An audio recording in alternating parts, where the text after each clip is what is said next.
5 orang ABK tidak menaati protokol karantina, keluar kamar dan mengobrol di kamar sebelah. Mereka kemungkinan akan dijatuhi hukuman atau denda sebesar 100.000 NT dolar hingga 1 juta NT dolar.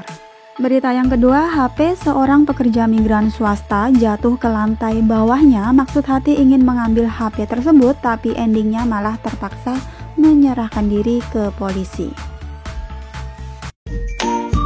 Assalamualaikum warahmatullahi wabarakatuh. Halo sahabat dunia BNI, welcome back to my channel.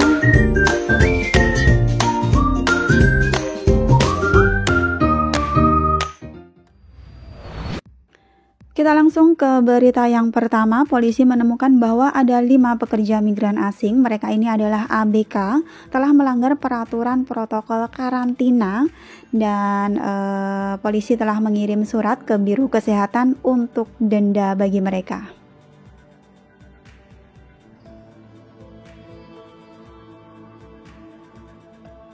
Sekitar pukul 12 siang pada tanggal 21 November 2021, ada 2 kapal penangkap ikan yang berlayar di lautan kembali ke pelabuhan Kaohsiung.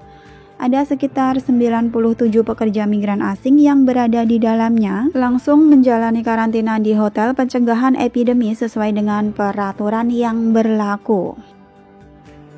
Ketika polisi dari cabang Xiaokang berkunjung atau melakukan pemeriksaan keesok harinya, ditemukan bahwa ada 5 ABK yang tidak menuruti protokol karantina. Ya, dari kamera CCTV terlihat ada 4 orang ABK masuk ke kamar ABK lain dan ngumpul atau ngobrol di dalam kamar tersebut selama 10 menit. Lalu 1 di antaranya ada yang keluyuran di lorong hotel karantina. Biro Kesehatan Kota Kaohsiung mengatakan bahwa insiden tersebut telah dilaporkan sebagai pelanggaran peraturan karantina dan para ABK ini akan dipindahkan ke stasiun karantina pusat dan setelah menyelesaikan masa karantina akan diserahkan ke pihak Departemen Kesehatan dan kemungkinan akan dijatuhi hukuman denda sebesar 100.000 NT dolar hingga 1 juta NT dolar. Jangan main-main dengan peraturan karantina yang ada di Taiwan ya guys, karena karantina yang ada di Taiwan itu benar-benar super ketat banget, nggak boleh keluar dari kamar kalau tidak ada arahan dari petugas karantina. Jadi saat menjalani karantina itu diharuskan berada di dalam kamar terus, tidak boleh keluar apalagi main ke kamar tetangga sebelah, ke kamar teman sebelah. Jika melanggar tidak pandang bulu ya, dendanya itu wow banget, bayangkan 100.000 NT dolar hingga 1 juta NT dolar, bayangkan harus bekerja berapa bulan itu guys.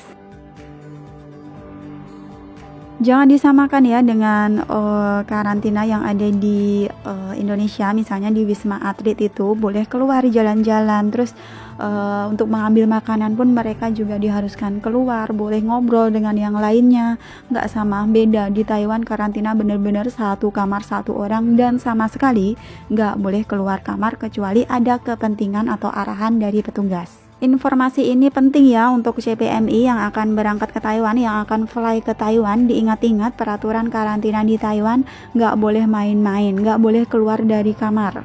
Jangan sampai kejadian serupa seperti ini terulang kembali ya. Dulu juga pernah ada 1 PMI yang baru datang, yang baru masuk di Taiwan. Dianya juga keluar dari kamar hanya mengambil minum guys, tapi itu juga sudah merupakan pelanggaran. Untuk diketahui saat ini sudah lebih dari 610 TKI sudah tiba di Taiwan ya, 2 diantaranya dinyatakan positif. Ini yang akan dilakukan oleh pemerintah Taiwan terhadap pengiriman TKI selanjutnya. Saat ini lebih dari 600 PMI ya telah memasuki karantina dan pencegahan untuk pengendalian epidemi pekerja migran juga menjadi fokus perhatian. Luo Yijun, Wakil Direktur Departemen Pengendalian Penyakit Kementerian Kesehatan dan Kesejahteraan mengatakan bahwa meskipun pekerja migran telah memasuki Taiwan dan dinyatakan positif nantinya, mengingat pentingnya pekerja migran bagi industri dan kesejahteraan sosial Taiwan, jika pencegahan epidemi kapasitasnya cukup, imigrasi tidak akan menangguhkan atau menutup lagi seperti dulu. Kabar bagus ya ini untuk para CPMI, nggak perlu khawatir kalau Taiwan akan menutup pintu masuk lagi jika ada beberapa PMI yang saat ketibaan di Taiwan itu dinyatakan positif COVID-19. Semoga lancar untuk kedepannya, amin. Luo Yijun mengatakan pada konferensi pers epidemi bahwa pusat komando saat ini sangat ketat dalam pengendalian kasus imigrasi luar negeri yang dikonfirmasi dan tidak ada risiko penularan ke masyarakat dan jumlahnya dapat dikendalikan dalam keadaan tersebut. Ya, pekerja migran itu juga merupakan bagian terpenting dari Taiwan.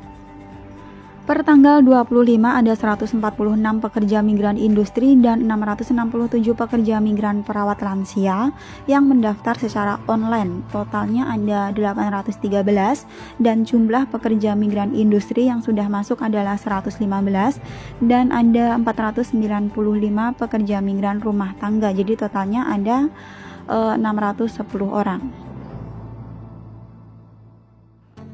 Next, ini ada kejadian yang lucu tapi kasihan juga guys. Ini di-up oleh Cece Yuli ya.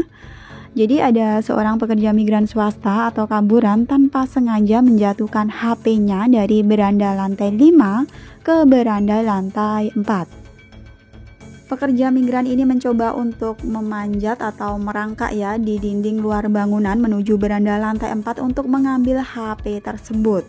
Tapi malah terjebak di luar, maju mundur itu susah dan akhirnya minta tolong warga di lantai 5 untuk menelepon polisi untuk membantunya.